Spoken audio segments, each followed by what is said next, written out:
Baiklah, selamat siang. Sebelumnya, saya berterima kasih kepada Ibu Kriswanti Sigalingging, STP, MSI, PhD, selaku dosen pembimbing mata kuliah Metodologi Ilmiah Keteknikan Pertanian, serta teman-teman yang hadir di seminar saya. Saya Septriadi Tarigan, NIM 180308077. Di sini saya akan memaparkan penelitian saya yang berjudul analisis kebutuhan dan ketersediaan air bersih. Di sini pun ada yang mau saya bahas, yaitu ada pendahuluan, ada tujuan penelitian, ada manfaat penelitian, ada lokasi penelitian, dan langkah studi. Jadi langsung kita pada slide-nya. Oke, baik. Pertama yaitu pendahuluan. Latar belakang. Air bersih merupakan salah satu kebutuhan pokok manusia yang dibutuhkan berkelanjutan. Di sini penggunaan air bersih sangat penting bagi konsumsi rumah tangga, kebutuhan industri dan tempat umum. Karena pentingnya kebutuhan naikkan air bersih, maka hal yang wajar jika sektor air bersih mendapat prioritas penanganan utama. Air bersih yang diantara dapat diperoleh dari air, tanah, dan permukaan, itu dapat disediakan dari sungai, mata air, bendung, dan waduk.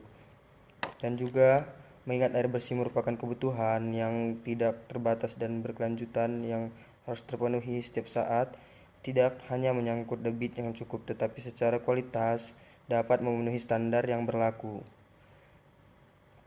Ini berdasarkan survei PDAM Kecamatan Sukamulia. Yang kedua yaitu tujuan penelitian. Adapun tujuan penelitian ini adalah yang pertama untuk mengetahui besarnya kebutuhan air bersih di suatu wilayah. Yang kedua yaitu mengetahui perbandingan antara kebutuhan air masyarakat dengan ketersediaan air sampai tahun 2025. Yang ketiga yaitu menghitung analisa hidrolika jaringan pipa distribusi utama air bersih sampai ke daerah layanan hingga tahun 2025. Baiklah, yang selanjutnya yaitu manfaat penelitian. Manfaat penelitian ini yaitu dapat digunakan sebagai referensi atau mempertimbangkan dalam menyediakan maupun pemanfaatan air bersih di suatu wilayah. Jadi di sini juga ada landasan teori. Landasan teori, definisi air bersih.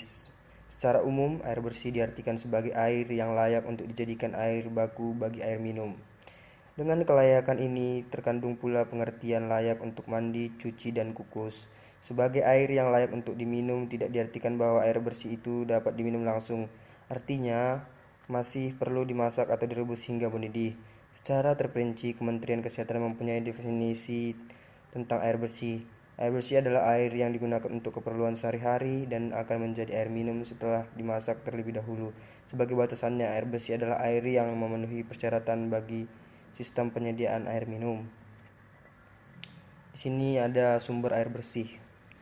Menurut Soemarto tahun 1987, air yang dapat kita manfaatkan dari daur hidrologi dibagi menjadi 3 golongan, yaitu air permukaan seperti air danau, air rawa, air sungai, dan sebagainya.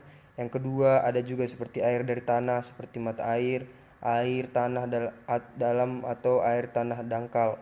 Yang ketiga yaitu air atmosfer seperti hujan atau es atau salju. Yang selanjutnya yaitu kebutuhan air bersih. Kebutuhan air bersih adalah banyaknya air yang diperlukan untuk melayani penduduk yang dibagi dalam dua klasifikasi pemakaian air. Di sini juga ada kapasitas sistem penyediaan air bersih yang dibagi dalam dua klasifikasi pemakaian, yaitu untuk keperluan domestik atau rumah tangga dan juga untuk non-domestik. Di sini juga saya membahas tentang distribusi air bersih. Sistem distribusi air bersih. Sistem distribusi adalah sistem yang langsung berhubungan dengan konsumen yang mempunyai fungsi pokok mendistribusikan air yang telah memenuhi syarat ke seluruh daerah pelayanan. Sistem ini terdiri dari resepsionis dan pipa distribusi. Jadi adapun lokasi penelitian saya yaitu di Laboratorium dan Teknik Biosistem Program Studi Keteknikan Pertanian Universitas Sumatera Utara, Medan. Langkah studi, pengumpulan data diperoleh dari instansi terkait. data-data kependudukan, data-data potensi air, dan data jumlah pemakaian. Di sini juga ada analisa proyeksi jumlah penduduk, yaitu seperti saya membacakan, yaitu memprediksi jumlah penduduk di Kecamatan Sukamulia, yaitu ada terbagi 3, seperti metode eksponensial, metode aritmatik, dan metode geometri.